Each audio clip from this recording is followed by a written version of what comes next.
Have you ever wondered why sometimes in our relationships we get triggered so easily? So much so, like we get angry, we get sad, or sometimes we just even shut down. Why is that? Whenever we have triggers, or we're like somebody triggered me, those triggers are actually pointing towards a part within ourselves that needs healing, that needs to be looked at, that needs attention. It's not always about fixing other people or be like, I'm having issues with so and so because they do this or they said that.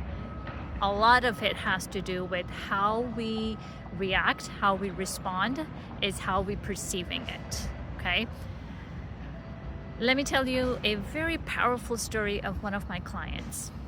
I had this young man come to me and he said he had severe anger issues. So much so, he's like, I'm unable to develop healthy relationships.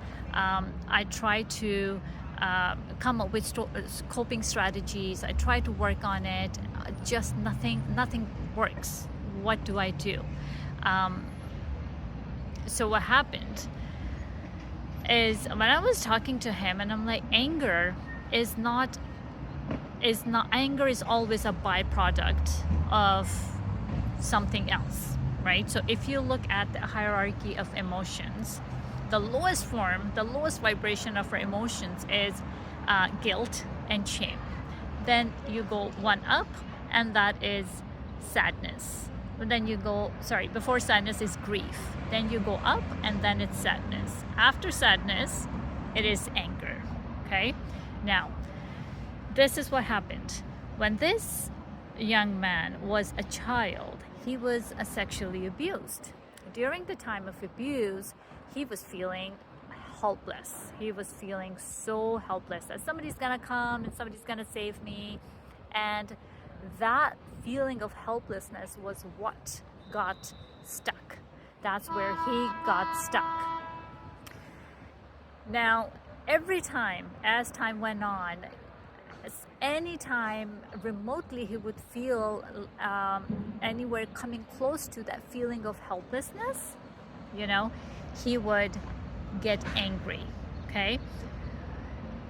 Because our subconscious mind, like I said before, is very protective. Our subconscious mind does not want us to feel pain. It always looks for coping strategies, other ways around to protect us from getting hurt. So when he kept feeling that helplessness and the mind is like, well, this is too painful. I don't like this feeling. I don't want you to feel that pain. Let's come out of helplessness and go a couple of steps up, and let's use anger instead. Okay? So now every time he would come across in any situation where he will feel helpless, where it will remotely take him closer to those feelings before, he would turn towards anger. So anger was his protective factor because it was a stronger vibration, it was a stronger feeling, and he felt more controlled and he didn't feel as helpless because now he was projecting it in the form of anger. Okay? So with the help of hypnotherapy, we processed those emotions. We worked towards dissolving that emotion and really healed it, right? When he healed that feeling of helpless, and then he felt like he's unstuck from that emotion, a week after he came back to me and he's like, I don't know what happened. Same emotion, same triggers are happening. Same situations are happening that used to make me mad, but now I'm just not getting angry.